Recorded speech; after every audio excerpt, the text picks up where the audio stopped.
What's going on, everybody? Stained Glass Assassin back from vacation, but I only got a couple hours, then I got to get out of here for a few more days. So I probably won't be able to release this until, let's see, it's Saturday. Probably not till like Tuesday night, Wednesday morning, whatever. Just depends how I feel when I get home. But anyway, while I'm here, I wanted to take a minute and touch upon the article that came out a couple days ago with the Chuck Dixion interview talking about how manga's, wiping the floor with American comics. And, I touched upon this a little bit in a couple previous videos about how the comic industry saw a 6% increase in 2020 in sales, and then how some of the people in the industry still kind of deny how popular manga is, or demonize it, or simply just pretend that, it's not, largely responsible for that 6%, but whatever. I want to focus on Dixion and what he had to say. Because he really doesn't pull any punches when he's asked this question, and I agree with everything he has to say in this article. He's asked why manga's doing so well, and he responds, "It's not too hard to figure out, really. There's a lot of dedication, passion, and craft in manga comics, and that's missing almost entirely from the big two. Now, I don't pretend to be a manga aficionado. I've been getting more kind of heavily into it the last 2 or 3 years. But the first thing I noticed about manga was the passion and the dedication that the volumes had. And I don't think it's that hard to understand why, because these writers are essentially writing their own creation. So naturally, they're going to have a little bit more passion for it because it's their creation. That's their baby. So they want each issue to be the best they can be because it's essentially an expression of themselves in the final product. Whereas North America, the writers just get assigned characters or assigned titles, and they might not be that interested in said characters or titles. Now, that being said, just because somebody's assigned a character or a title doesn't mean they shouldn't be doing the best job they can. The problem with the lack of dedication and the lack of passion is twofold. Of course, you have writers that simply don't care about the characters, they don't care about the history, they don't care about the fans' expectations, and of course, they're using the character or the title as a platform to push their political agenda. But another issue that I'll give some of the writers the benefit of the doubt, because there are a lot of writers out there, and again, I'm not saying every writer follows the political agenda route. I'm just saying that a lot of writers do, but even if you get the few writers that are trying to write just honest to goodness good comics, they really don't have enough time to put forth that passion. So let's say somebody gets assigned Aquaman. Okay, so by the time they get to issues 9, 10, 11, they're really just starting to understand the character. They're starting to get a feel of where they want the character to go, how they want to blossom that character's development. But then somebody upstairs comes along and says, okay, time to go over to Justice League, and we get a new writer who then essentially starts writing Aquaman in a different context. So it's kind of a bummer that when you do get somebody that's passionate, they just simply don't have enough time. And that's not the writer's fault, that's more the industry fault, because we see that a lot in both Marvel and DC. It's just you don't see anybody on a book for 5, 6, 10 years anymore. But manga, you do. You see those creators from volume 1 to volume 60, 70, 80. It's the same person writing. It's their creation. That's their baby. That's their passion. So the big difference that I saw with manga was exactly what Dixion just talked about. It's missing that element. Or North American comics are missing that element, I should say. So Dixion goes on to say that, about the big two is that for the most part, big two are, they're poorly crafted, they're poorly conceived, and there's an obvious political agenda with everything and no variety. And I just talked about that, and that's basically what it is. Everything now has to follow a certain political agenda, identity politics, wokeism, whatever you want to call it. It's taken over. It's in everything. It's not just comics, but especially the big two, it's everywhere. And it's driving fans away from the big two right into the open arms of manga.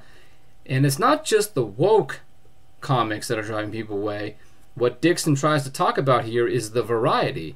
So you see, he goes on to say that in Japanese manga, there's golf comics.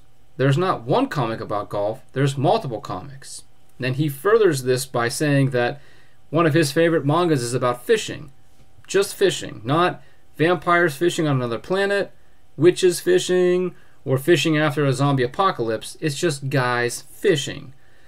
Now, I agree with him on that because when I first got into manga, I couldn't believe the sheer volume of genres that there was available. I mean, the variety is nuts. There's he brings up fishing, golf, there's bowling, there's hockey, there's fashion, there's cooking, you name it. There's such a different aspect and a different kind of feel for the manga compared to the North American kind of superheroes capes that it's drawing the attention of a lot of different people, not just comic fans. And then he goes on to say that, but here what do we get in America, he's saying? We get superheroes, and poorly done superheroes. There really isn't anything else at the mainstream companies. It's superheroes, superheroes, superheroes. And all they are avatars for some writer's political agenda. And it's kind of tiresome. I think what he meant to say was bullcrap, but we'll let him go on say tiresome. But he's not wrong.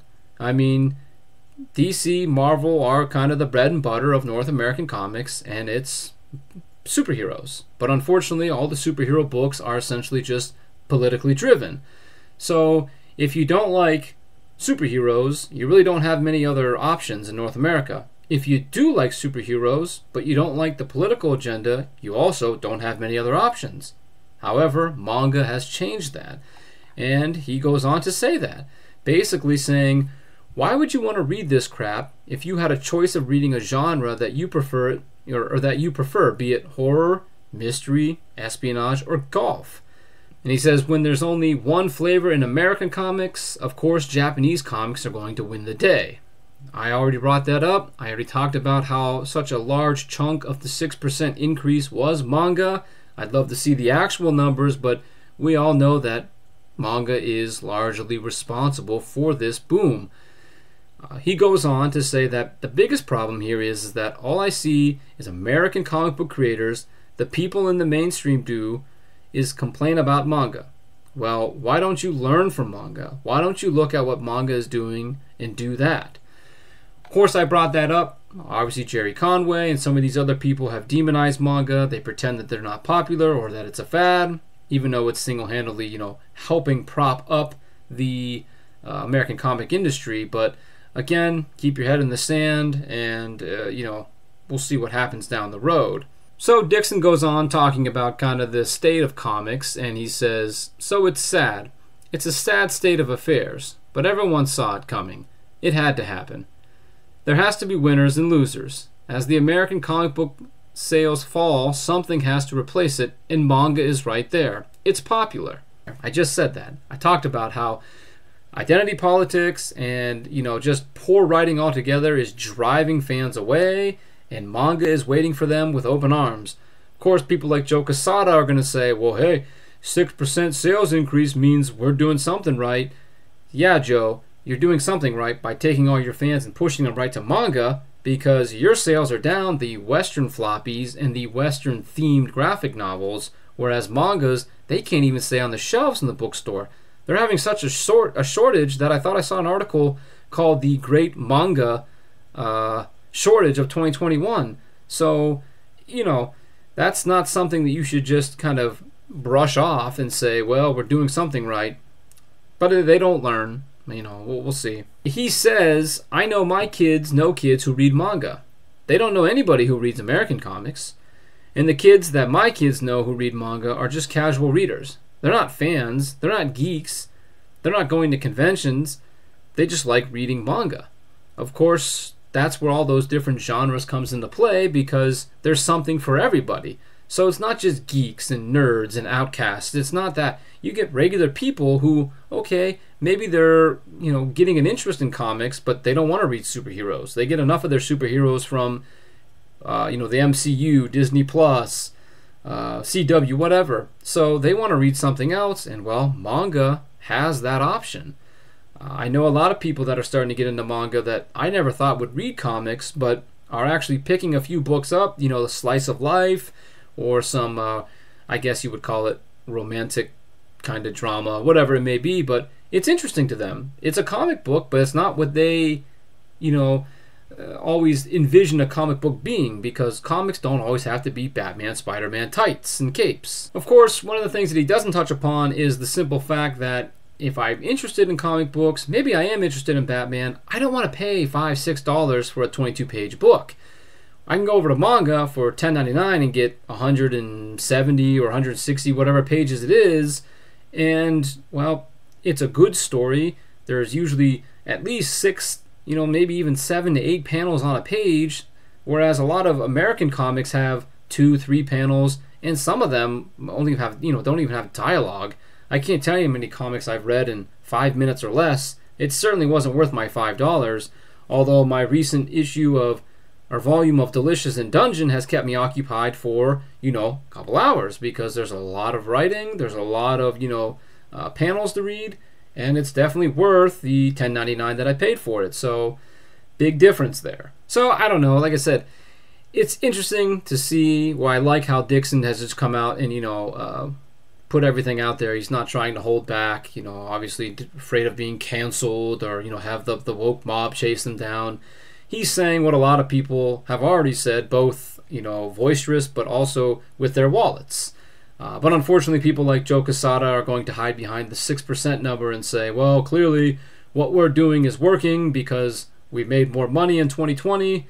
And he's not going to give any credit to Manga, even though Manga is probably picking up more and more Marvel and DC fans by the day. So I guess we'll never really know what's going on until we see some big shakeups, because eventually the sales for the floppies and the trade paperbacks from American comics are going to reach a point where someone's got to step in and say, okay, we got to make changes, or we got to make cutbacks, and that's when we'll start to see some changes. But I don't know. There's a lot of people going to Manga that I don't think are going to go back to the big two. They enjoy what they're getting. They're getting the bang for their buck. They're getting passionate stories with, attention to detail. And quite frankly, it's entertaining. It's fun. It's different. So I expect Manga, the boom, to continue.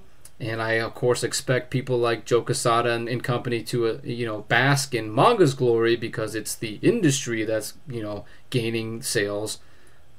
But whatever. I just wanted to point that out. Like I said, I'm sure everyone's already seen the article, but let me know what you think down in the comments. Do you agree with Chuck? Do you disagree? Are you kind of one of those people that's left Marvel, DC, have gone to Manga? What are you reading? While you're down there, why don't you go ahead and like the video, subscribe so you know when the next one comes out. And until then, thanks for watching. I'll see you next time.